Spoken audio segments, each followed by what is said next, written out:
Hi, I'm Ted Bremerkamp. I'm with SpecOps Secure. I'm the Vice President of Channel Development.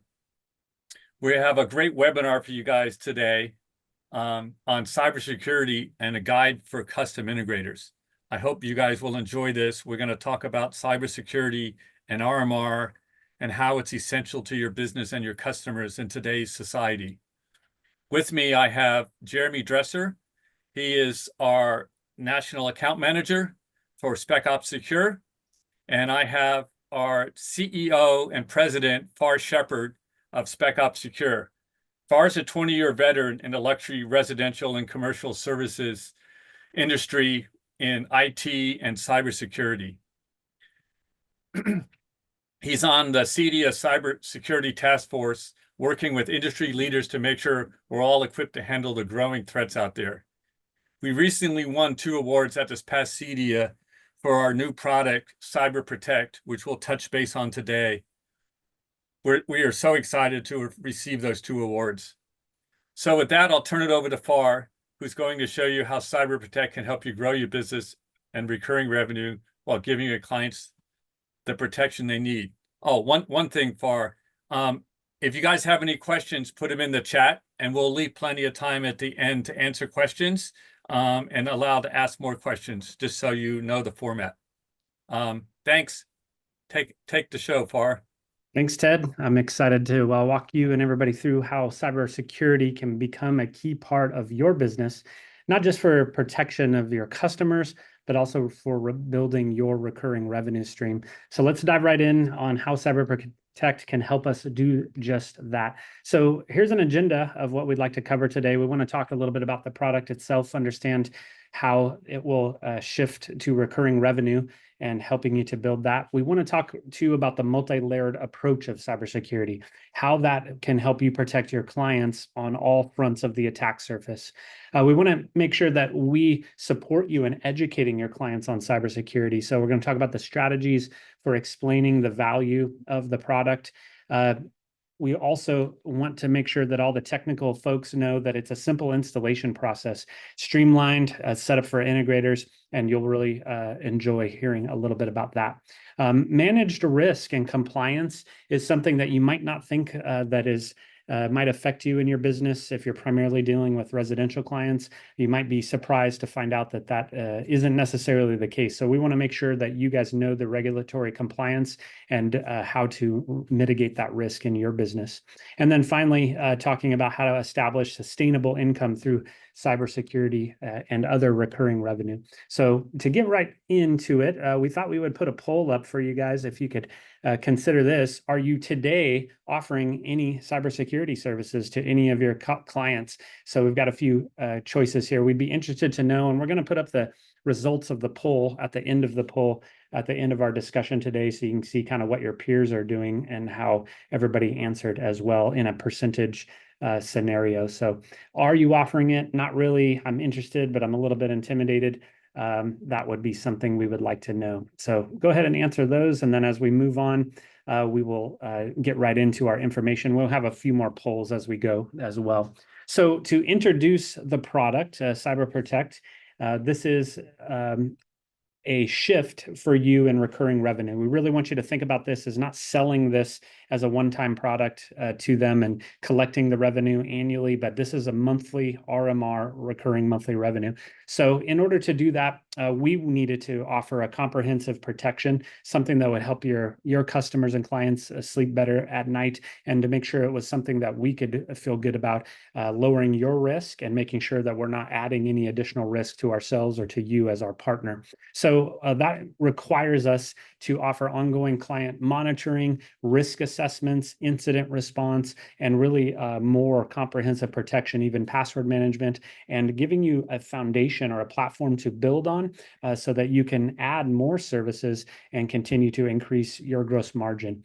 So business growth it can be predictable when you have recurring monthly revenue. So we really want to talk about how you can strengthen your existing client relationships. So this is something that you don't have to think about on into the future for the next new sale, but take a look, pivot back and look at all of your existing customers. This could be something that you could quickly and easily launch to all of your service customers today and start building your RMR. And a lot of you might think, I'm not fully building out my RMR today. I don't have the service plans that fully baked yet, and that's something that we can help you with as well. I was able to present the recurring revenue and service plan discussion at CEDIA this year in Denver with Michael Cogbill, and we'd be more than happy to share with you some of those plans, checklists, and how to build that so you can get started and make sure that that's something that you feel comfortable with. So in our next poll, we'd like to ask you guys, what is the percentage of your RMR today in your revenue? So if you had to guess, if let's say that you did $1 million of annual revenue, is that 5%, 2%, 25% or more? How much of that million is recurring monthly revenue? So let's see if we can help you build that. Last time we asked this question, we were surprised to find out that it was less than 3% for most of our audience. So we're looking forward to seeing how we can help you do that. So as we give you guys a chance to take that poll, we're going to dive right into the multi-layered cybersecurity approach.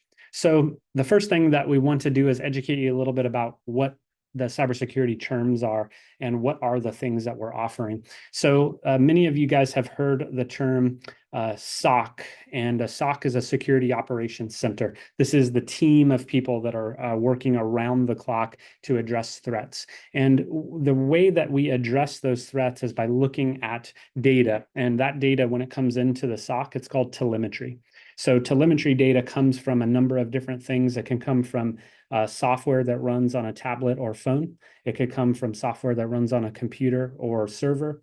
It can actually come from a sensor or a hardware appliance like a firewall or a SIEM sensor. So all of those things bring the telemetry into the SOC.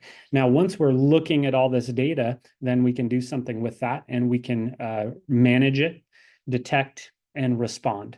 So generally, when we talk about security products, we're going to use this term MDR, which is really looking at all this data real time and trying to respond to a cyber threat. So that's difficult to do when there's petabytes of data coming in every day, and there's a lot of things to sift through. So the product is AI driven.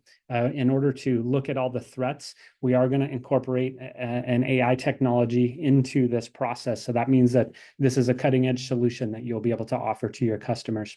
Now, looking at all of that information coming into the SOC, once that's been flagged that, hey, there's a threat out there, then we would then in turn be able to pass that on to you so that you can help protect your customer. Many times that could just be a patch that needs to be updated so there's not an active attack happening against you. But sometimes there is an active attack, and we will actually take the measures to lock down the device, quarantine it, or maybe disconnect the network connection remotely. So those are some different responses that we can do. There's many types of responses, like locking down a mailbox or removing somebody's rules that have been created in Outlook.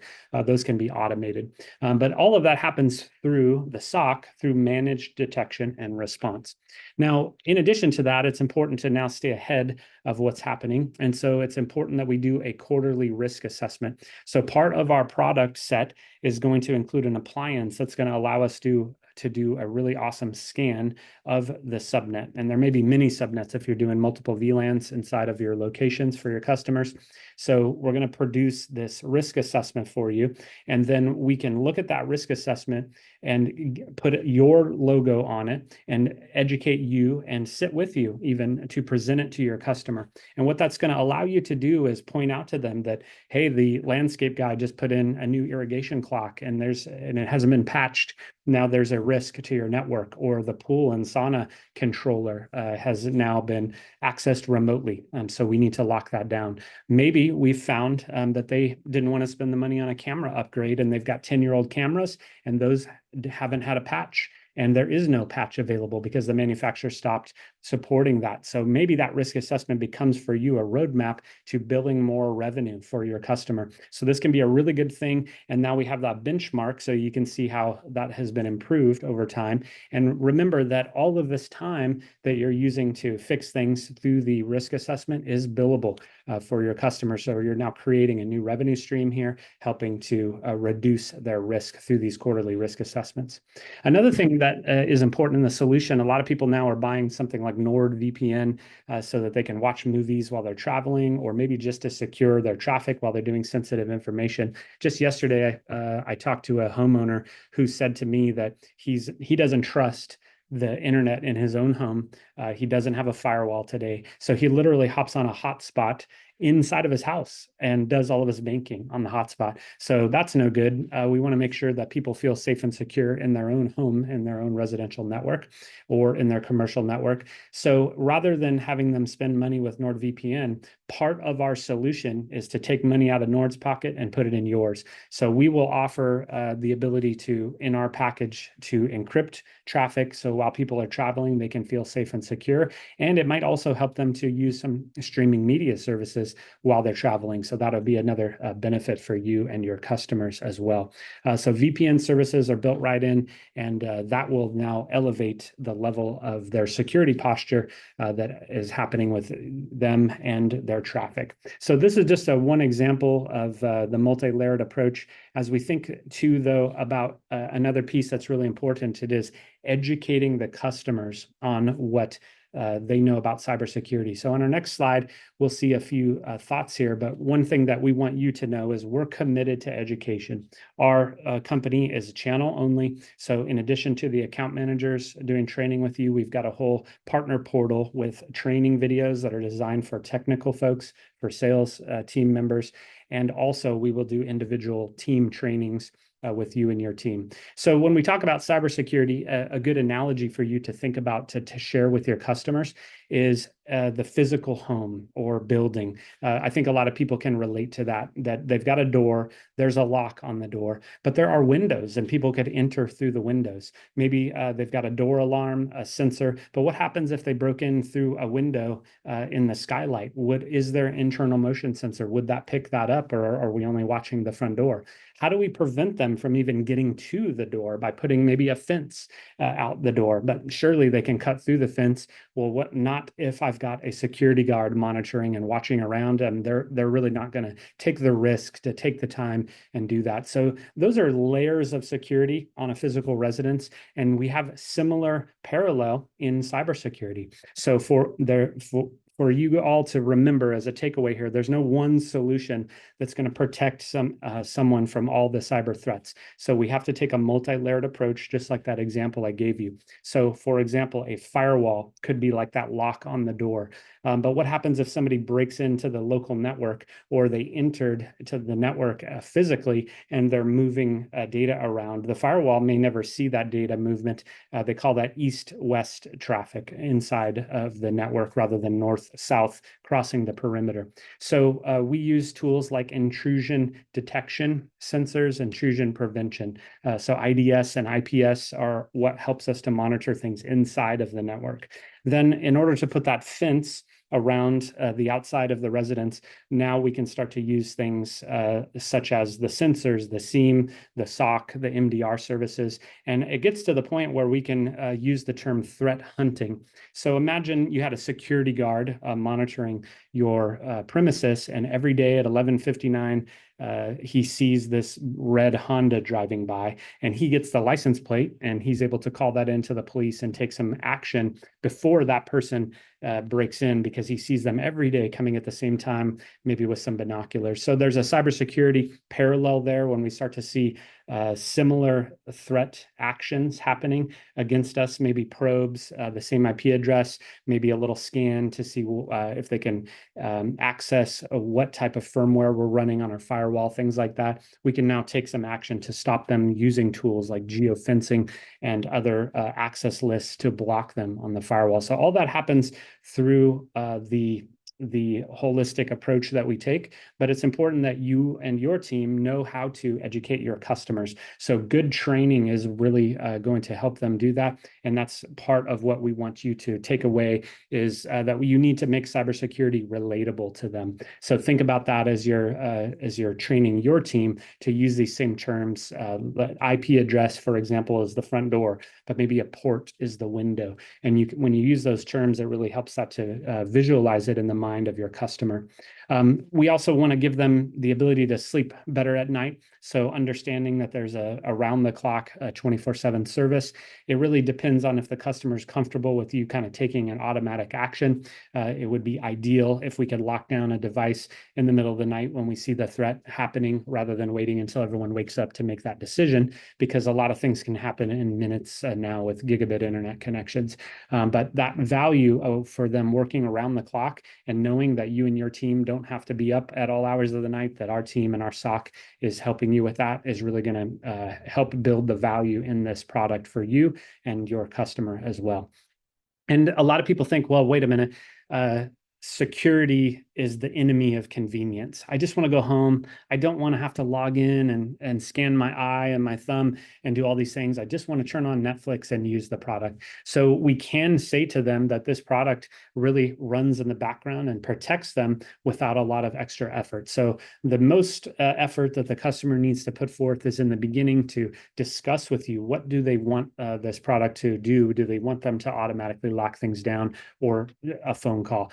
Can we make some changes on your behalf? What are we able to do? And then once we've got those in place, really running with minimal effort, they shouldn't notice that it's there. Even if they needed to use a VPN on their phone, it's just a click of a button. Usually it's in the settings right at the top. They turn it on, and then now their traffic is encrypted. So we can help educate you so that you in turn can educate the customer, but we're happy to sit in with you on those meetings as well. So just wanted to highlight that their home is a target, and CyberProtect keeps them safe. So when we use that home analogy, the physical analogy, I think that makes a lot of sense. Another thing that you're going to want to think about, though, in training is customers have literally said to me, I'm not that worried about it. I'm not scared. And so one person even said, I need you to scare me in order for me to want cybersecurity. So if it feels like you really got to do that with the sale, maybe that's not the right product for them. But we have been able to effectively scare people with real world stories. So if you guys need some stories, if you need some backup, please feel free to invite us in our team. But let me give you one real story that happened. This is something that we were able to engage in. We received a phone call from the head of cybersecurity education from a national worldwide bank that has a large national presence, and I'm sure every one of you have heard this bank's name. And they said to me, Far, we've got a family. They have a family office, and as of today, they've had at least 2 or 3 different attempts to move money out of their checking account from hackers. Can you please call them and help them? So we gave them a call, and they told a story to me, and they said, we had somebody walking through our neighborhood, and we have a guard at our neighborhood.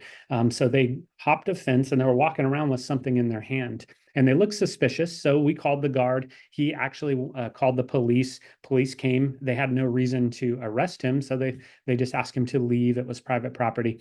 Well, later, they found out around that time, the FBI got involved, that he had actually been surveilling them from the driveway, from outside the perimeter of their property, and was able to find that their wireless access point had not been patched since installation.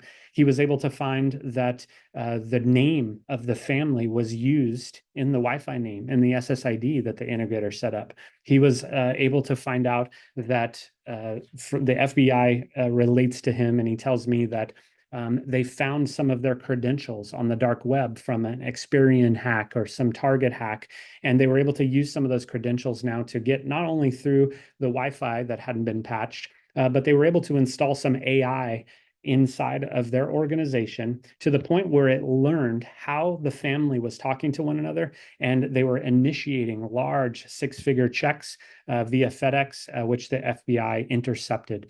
They were able to call their bank and use safe words to transfer wire transfer attempts for money. The FBI seems to have successfully stopped those attacks. But these are things that are really happening, and they're happening to our customers. And this was just a family. Were they a notable family? Yes. But do they have to be a family that we hear about in the news to be a target of attack? No.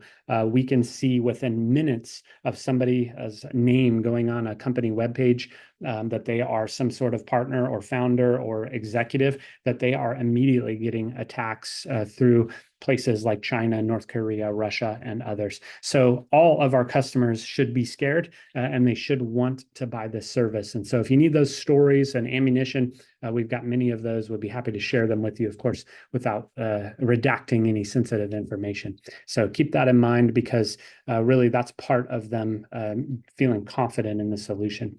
So that makes a good chance for us to move into our next poll here. How comfortable are you, would you say, in selling cybersecurity? Very comfortable. I know a lot. I read a lot of articles. I can speak to it. I use terms like attack surface and security posture and vector and these types of things, telemetry, SIEM. I know what those are. Or I have no idea. I'd really love some help in training that, or somewhere in the middle. So we'd love to hear from you guys on how you feel about that. As we get into the installation process, we wanted to talk about how really we thought about how to make this as simple as possible. So essentially what the product set is made up of is a single one-use shelf with two appliances. There's going to be a cybersecurity SpecOps Secure branded appliance, and there will also be a firewall on that shelf. Now, when the installer goes to install it, he's going to plug in power, and he's going to plug in a couple different Ethernet connections. One of those is going to be a WAN connection. We want that to go from the firewall directly into your internet modem. And then there will be two LAN connections that would go into the network switch. Many integrators are using OvrC or Domotz or some sort of management capability of their switches.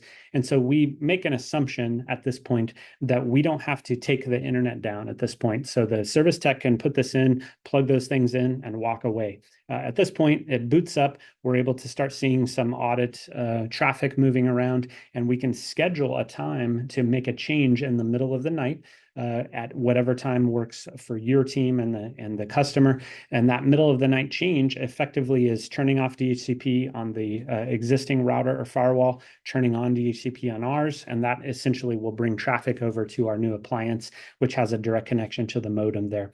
Then we leave your existing router or firewall in place until we're comfortable. We can now shut down the LAN port on the switch to that firewall remotely, and that will allow us to redirect traffic through the new device as well. It's important to note that you will be able to manage this firewall appliance. It's a Cisco appliance, and you will not lose access to your system. Now, a lot of people have asked us about access networks. I want to talk a little bit about that as well, because access will say, if you're using us, we have to be able to own the device at the edge. So we've got a special installation type just for access networks, where the Cisco firewall will go in line behind the access networks device, and that puts it in a transparent mode.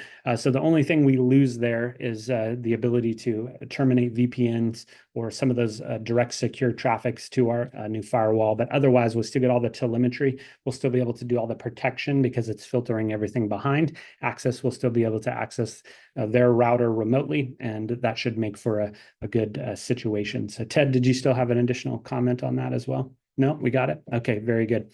So again, if I were to recap here, in service technician, let's say he's got 3 or 4 of these in the truck. He's having a conversation with your customer. Customer says, I'm really concerned about cybersecurity. And Joe, the tech, says, we've actually got a product. I could put it in right now while I'm here. Would you like to talk to the office real quick about the cost of that? I know it's a recurring cost for the service, but I can install it while I'm here. So he talks to your service coordinator. They approve that. Joe puts in that one-use shelf, plugs in power and 3 network connections, turns it on, and he's done. Now, at that point, we can cut over and and at this point, the service can be active with your customer. So it's a really fantastic, in addition to those services that we mentioned, you're seeing here on the screen, password management. So we believe that the product called 1Password is one of the best, and we want you to be able to provide that to your clients. So we're going to make sure that part of the service that you're paying for with Cyber Protect includes an annual subscription to 1Password. And we'll help you set that up. Our team can set it up with you or for you. But ideally, we want you guys to be able to help your customer as a billable exercise to set this up for them. And the nice thing about this is they will be the owner. They own the keys. You are an admin under that, but if they just decide that they want to cut off all staff, all admin services because they're under attack, then they will never lose access to that. But what's nice is for them, having entered in all their passwords as they learn the system, then your team will have potentially access to Hulu, Netflix, all the Amazon Prime, all the streaming services that you're now chasing your customers, trying to find out what is that latest password in your maintenance plans and your service. So this will be another great benefit for both them and for you and your team. So really operating behind the scenes, once it's installed, it brings an effortless service to your customers and really helps you start to build your recurring revenue. So these are a few things about the simplified installation. You don't have to do the 1Password install at the same time as the One Shelf appliance. We could schedule time to do that later at their convenience. Hey, The next Far, we thing. have a question Oh yeah, for please, you. Jeremy. Mhm. I know you mentioned Access Networks. The question is, does this apply to Y-Reboot as well? It can, yeah. If Y-Reboot, the real answer here, I guess, lies in the fact of how your contract is structured. We understand Y-Reboot systems, and in some cases, we've found that if they're not managing the router, they might still manage Wi-Fi devices or provide some other technical support services. But if your contract with them or Access Networks says that they are the only ones that can install or manage the network devices, then it's our experience that we can ensure that those remain in place, and you'll still be able to carry out your support contract with them. Now, I do want to mention that SpecOps Secure does provide technical support for any network that's out there. And so if you find, for example, that you're out of contract with Access or Y-Reboot and you're just on a month-to-month and you would like to add this service, you will most likely find that our prices are more competitive for around-the-clock tech support, and we can provide support for you on those systems. So yes, is the answer. We'll find a way to make sure that you can use this with your Y-Reboot or Access Network systems. Yeah, great question. Thanks. Very nice. So let's take a look at our managing risk and of compliance and insurance. So a residential customer, luxury or otherwise, they may not realize that their family or family offices, their companies that they've built this empire, whatever business that they've built, it's possible that those businesses have compliance requirements, and that is being pushed down to their residents because they work from home. Maybe the company's paying for the internet connection, or the company has actually written the check for your network that you installed. And so in the same fashion, a business client would need help adhering to regulations like HIPAA. So let's say they're a doctor and they work from home. They're still going to be having to be subject to HIPAA compliance. So there's others like GDPR, PCI, many types of compliance. So Cyber Protect helps us to manage and lower the risk by providing security monitoring, updates, and risk assessments. And these are things that the compliance folks love to see, that we're keeping an eye on that. We're making efforts to correct those items as they come up. And remember that compliance isn't all software driven. It's not all IT related and technology related. Sometimes the compliance literally says that to be compliant, the door has to be locked, but they never lock the door. So that might be outside of your control. So it's going to help us to give you the peace of mind that if they have the compliance, you can now say, yes, that's something that we can help to ensure at whatever level. And that allows you to capture more revenue. When you partner with us, we can help you with that. So that lowers their risk. It helps you to generate more revenue, potentially lowering your risk as well, because Spec Ops Secure is going to help you with all the legal documents. So we got all the documents prepared. You can put your logos on those. Then once they sign those, now you've got a risk avoidance strategy based on what they've signed that you did not have before. So that could really help you to avoid risk by helping them with and keeping them compliant. But it's important to understand too that custom integrators who sell and install networks and smart home devices, they face several legal and compliance risks. So if there were a cyber attack or a data breach, there's risks that stem because the integrator installed the network. This could be related to a contract law or a negligence claim or some kind of regulatory enforcement action and maybe even reputational damage. So what are the types of liabilities that you as integrators could face? Well, contractual liability. Integrators may be held liable if they fail to meet contractual obligations regarding the security of the installed system. So if the contract specifies, for example, that a certain security standard or practice is not met, then the customer could sue you for breach of contract. There's negligence claims. If a breach occurs due to an integrator's failure to exercise what they call reasonable care in installing or configuring a device, then there may be a negligence claim. So this includes improper installation, not setting a complex password, failure to update firmware, or not addressing a known vulnerability that's out there with something that we installed. Two, with regulatory compliance, integrators may be subject to federal and state regulations that mandate the protection of personal data. So for example, the FTC Act, which is the Federal Trade Commission, the FTC can take action against any business that fails to implement reasonable security measures, considering it an unfair or deceptive practice. Or state data protection laws, like California, for example, they have the CCPA, which is the California Consumer Privacy Act. And that can impose obligations on businesses handling personal information for residences. So that's something that you all need to be aware of. Two, there's product liability. So if the integrator installs a device with a known security flaw and they didn't give the proper warning, they could be held liable under product liability laws for harm caused by those devices. So remember that many of the cheaper products out there, if they're manufactured in China and they're on a list that the government won't use them in the supply chain, there's a known cyber hack and that were to lead to the breach, there could be a number of these different things that are triggered as a result of us just putting in a low-cost solution.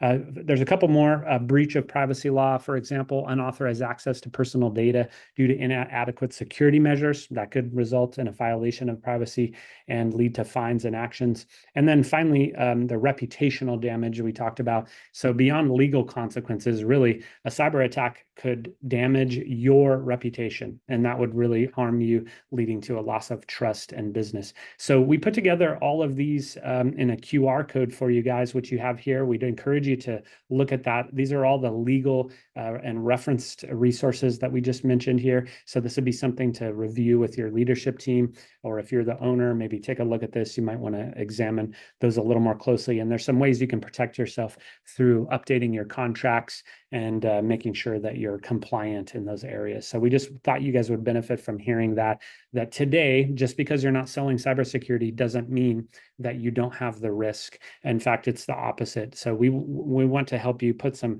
documentation in front of your customers when they sign the service agreement that's actually going to help you lower your risk against many of these things that we talked about here. Very good. So this is a time for us to maybe take another poll. Do you think your clients need cybersecurity services? So how would you answer here? Strongly agree, maybe, or I don't think so. I'm not convinced. So let's take a look and see what you think.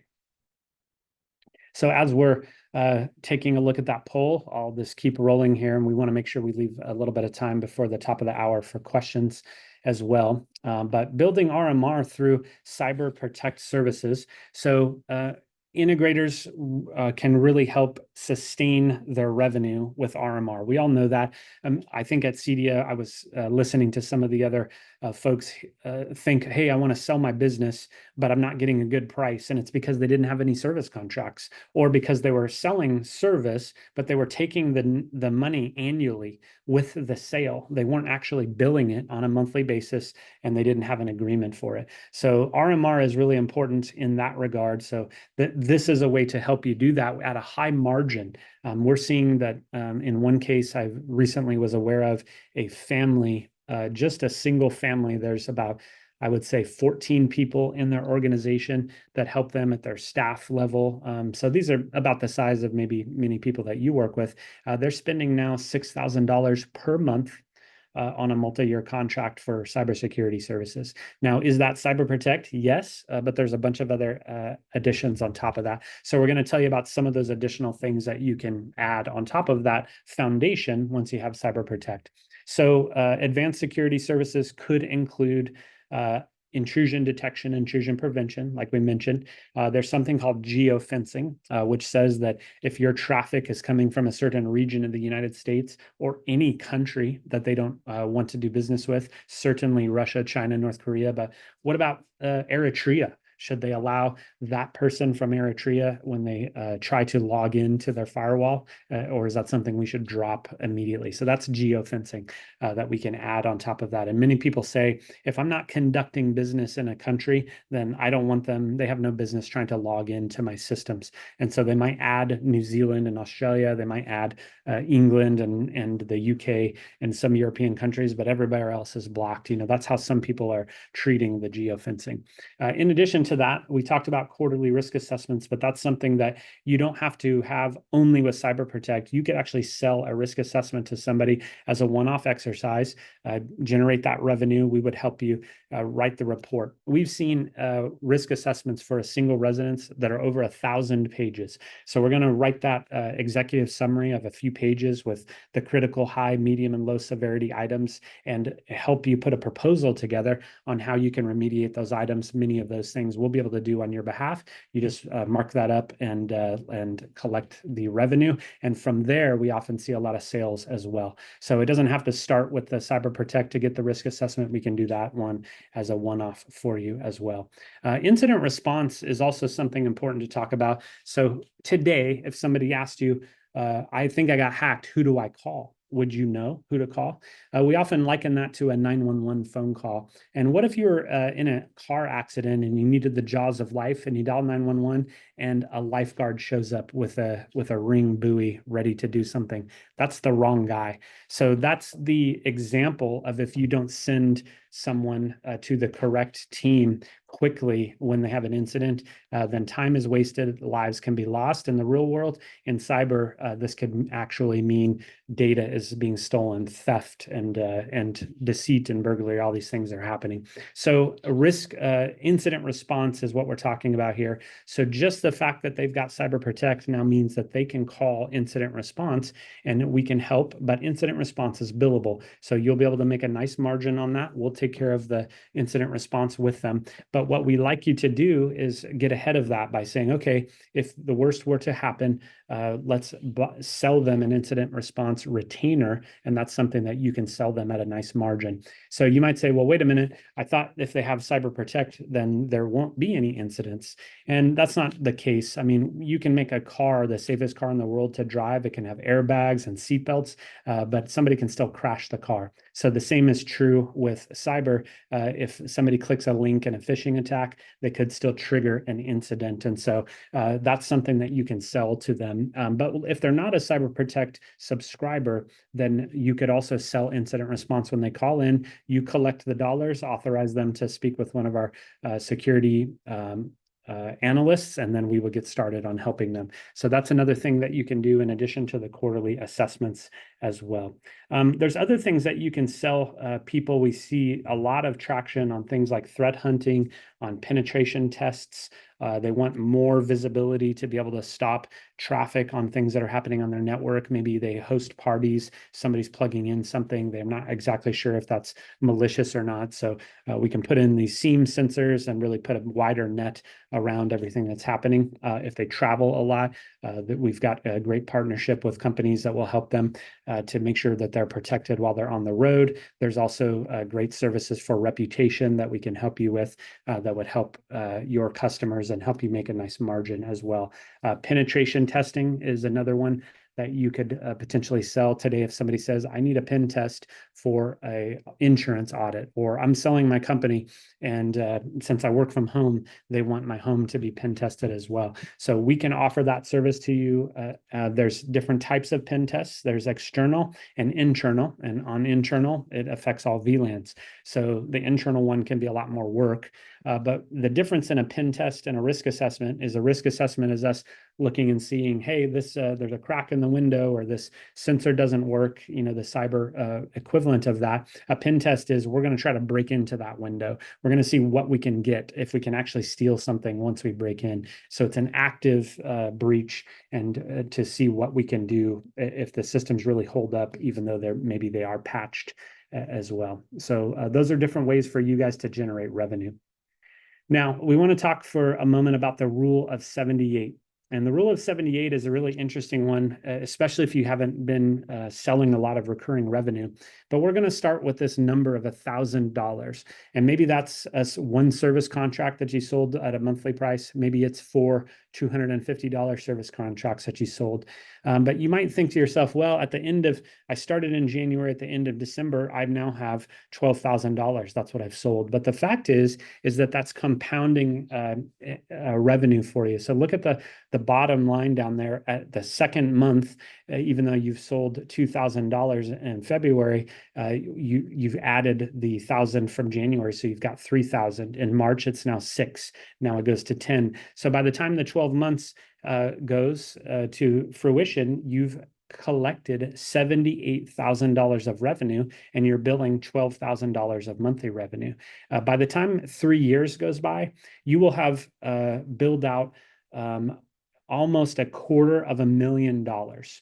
You would have $36,000 of recurring monthly revenue if you just sold $1,000 a month. What could you do with $250,000? You could do a heck of a lot. So we need to make sure that we're realizing the value of this monthly recurring revenue and how it compounds and really builds, and it can affect your business. The ultimate goal is that you want that recurring revenue to pay all your bills every month, all your payroll, all your bonuses, and then everything is gravy after that. Or you have multiples of revenue now for a nice merger and acquisition, or maybe you've got money in the bank you can count on to acquire your competitor. There's many things that you could do with that capital. So this just really shows you the benefit of how just a little bit can compound over time. So we encourage you to spend a little time researching the rule of 78. And there's some calculators out there. You can put in your amount of revenue and see how that'll impact your business based on your sales plan. So next, we want to talk about how to sell RMR.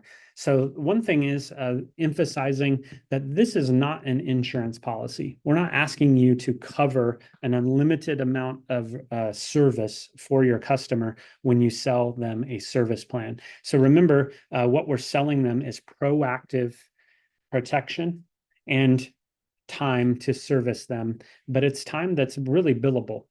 So when you think about, some people say, well, I don't really have a service plan. I don't know how to price it. An easy way to think about it is just prepaid labor at your highest rate. So let's say, for example, that your highest rate is $150. Maybe you sell them 10 hours of time. That's $1,500.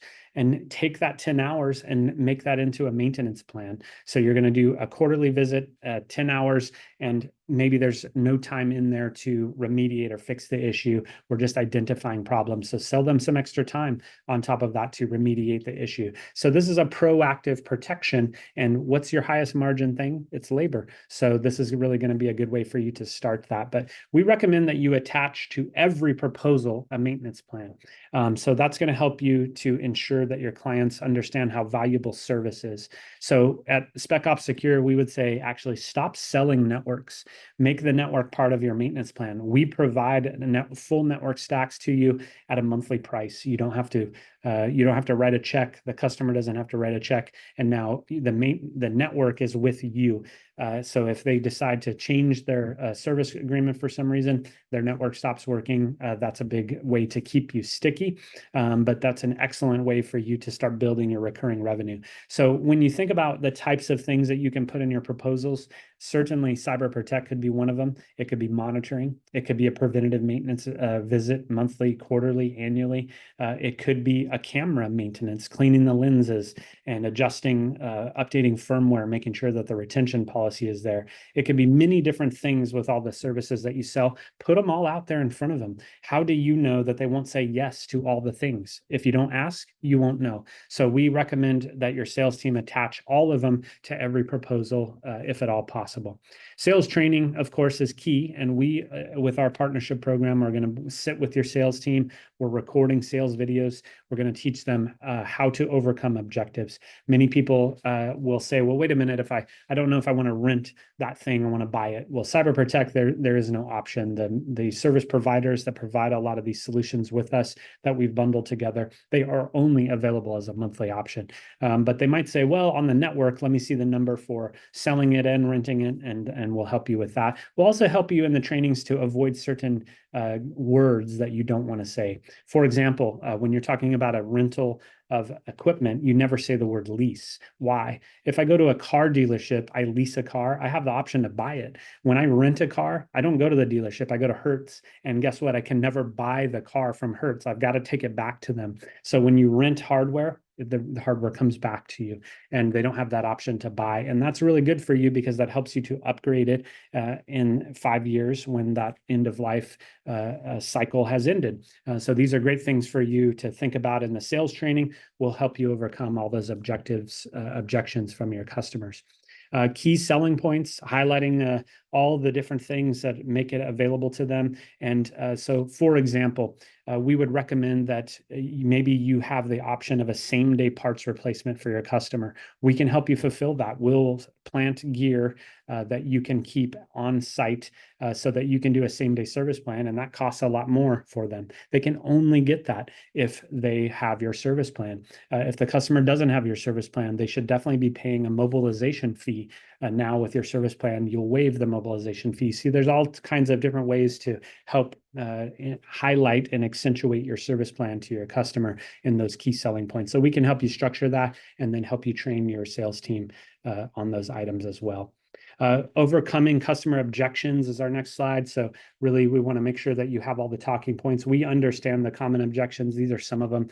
You guys have heard these before, but we understand the techniques on how to make sure that you still get the sale and how you can build your recurring revenue as well. So we won't spend too much time on the objections. I know you guys have seen those before. So our final poll today is, what do you think is the biggest challenge in selling cybersecurity? Let's choose all that apply. So in the poll, we've got some options here, such as the client lacks knowledge and understanding, or maybe the cost of the services is a challenge, or my own confidence in selling cybersecurity is really, I'm not sure I can sell it. I'm not good enough to talk about all these things, or I'm not sure where my team starts. They don't know how to sell it. So this will really help us to identify how to focus on helping you guys as well. So as we try to wind down after the polls and give some time for questions, we just wanted to talk about kind of the sum of it all, the conclusions and the next steps. So the key takeaway: Cyber Protect enables integrators to start a sustainable recurring revenue model with something that all of your customers should definitely need. And I think many of them know that they need it, and that is cybersecurity and protection. SpecOps Secure has many other recurring revenue models: cellular as a service, network as a service, internet commissions for you guys on internet service providers, even such things such as Starlink. But this is a great starting point because it's a void in the market and something that you can be proactive about with all your existing customers. Client value: make sure that you're strengthening your relationship. You're bringing something to the table that they maybe haven't asked you about. It's going to show that you guys are on the cutting edge here. You're really setting yourself apart from all your competitors. That, along with continuous monitoring and protection, gives them peace of mind. And finally, what are the action items? How do I get started? So we really encourage you to schedule a consult with Ted and Jeremy, some of the other team members, myself, and we would be happy to tell you how we can help make your integration business successful with Cyber Protect offerings and other offerings as well. We can help you build custom options too. If you need a custom tailored solution, let us help you with that. We are channel only, so we want to make sure that you succeed, because that's the only way that we'll be successful. And what are those premium and upsell opportunities? We want to make sure your sales team and you understand how to deliver those. And we'll talk to you a little bit about that, as well as behind the scenes, the mechanics on scheduling and all the other things that you might be thinking about, legal as well. Finally, join our community. Help to let us connect with you so we can give you ongoing updates. We've got a lot of content out there. Our partner portal, we'd love to give you a demo of that and show you all the videos that we've recorded, all the sales campaigns in a box, all the different things that we've written, so you can put your logo on there and get the word out as well. So we really do appreciate that your time is valuable, and we thank you so much for taking time with us today. So we wanted you to have this QR code as well. This is a little different than the last one, but if you want to take a photo of that, we can make an appointment with you anytime. That'll take you right to Ted's calendar. Ted, as you know, has been an industry veteran for well over 30 years or so, and he can help to talk more about how to integrate this into your business. So again, thank you, and maybe we can take some time for some questions now. Yep, here's a question Yeah, from let's. Austin. I'll answer this while you're working on that, Jeremy. Austin said, are the services available for commercial as well as residential? Yes, definitely, Austin. We do a lot of commercial work.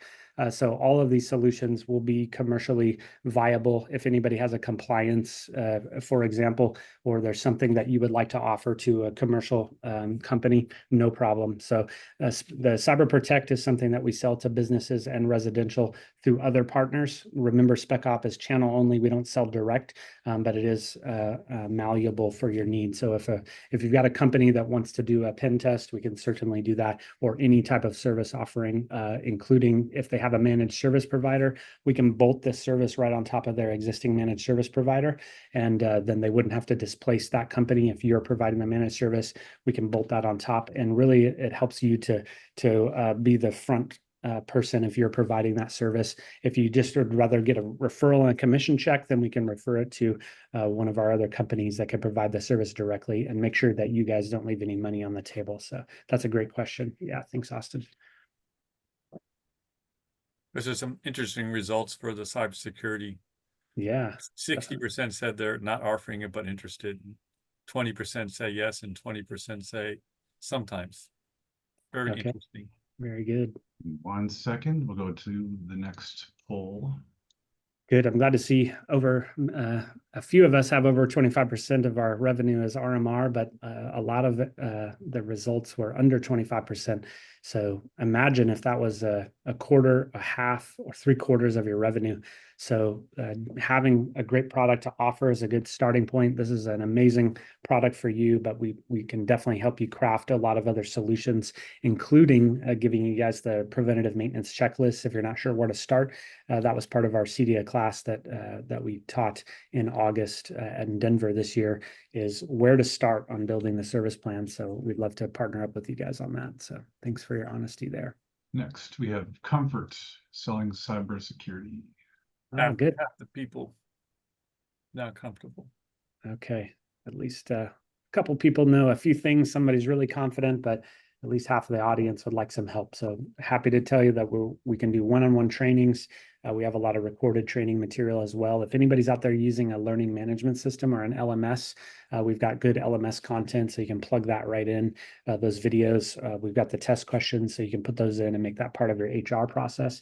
If you're not sure what an LMS is and you'd like one, we can help you with that too. So don't hesitate to reach out. Next, we have client demand for cybersecurity. Wow. That's really interesting. Yeah. So everybody is in agreement that the clients are interested or strongly interested. Nobody thought that they didn't want it. So glad to see that. And finally, barriers to selling cybersecurity. Very interesting. Spread all across the board. Yeah. So the good news is not a lot of people felt like cost was going to be a big objective. It is certainly a factor for anybody, but we can realize that a lot of people appreciate that there's a peace of mind coming with the protection that they're getting. So once we can help you guys learn how to sell it and increase your confidence, then we break down most of the barriers that are listed on this poll. So appreciate you guys sharing that with us. Yep. And we can certainly help you with that. Very We know nice. how important that is. I think that was the final poll. Yeah, Jeremy? Yeah. Very Can you good. bring up the last page of the presentation, Jeremy, that has contact information on it? Yes. So again, we want to thank you guys. We know it's coming up at the top of the hour. Everybody's busy, so I hope you have a great weekend, and we look forward to working with you guys. And Ted will be happy to make some appointments with you if you're able to scan the QR code there. And if there's Yep. anything else you need, please don't hesitate to reach out. And Ted? Thank you, everybody. It's great having you participate. Hope you learned a lot. We'll have other webinars in the future. We'll let you know. We're going to try and continue to educate the industry and help move RMR forward along with better networks and better cybersecurity. So be on the lookout for some webinars in the future. Thank you. Have a good weekend, everybody. Thanks.